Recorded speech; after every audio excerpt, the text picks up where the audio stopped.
Hello everyone, welcome to the channel. In this video I'm going to tell you that how can you invite someone on your Trello's workspace. So let's start the video. First of all, open up your Google Chrome and type trellos.com and then open Trello Workspace. After opening Trello Workspace, you just have to tap on your board and open your board. You will find several options in the left of your screen, so you have to tap on boards, and after tapping on boards you'll see this interface, and in this interface you will find the option in the right of your screen which says invite workspace members. Just tap on it. After tapping on it, you will see this notification popping on your screen. Now you have to write email address or name of your specific member which you want to invite.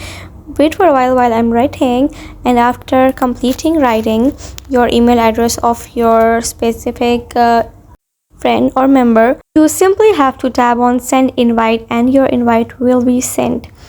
So that is how you can invite a member in your Trello workspace. I hope you liked the video, and if you do, like, share and subscribe to our channel. Thank you so much for watching the video. By following these steps you can add a member in your Trello workspace.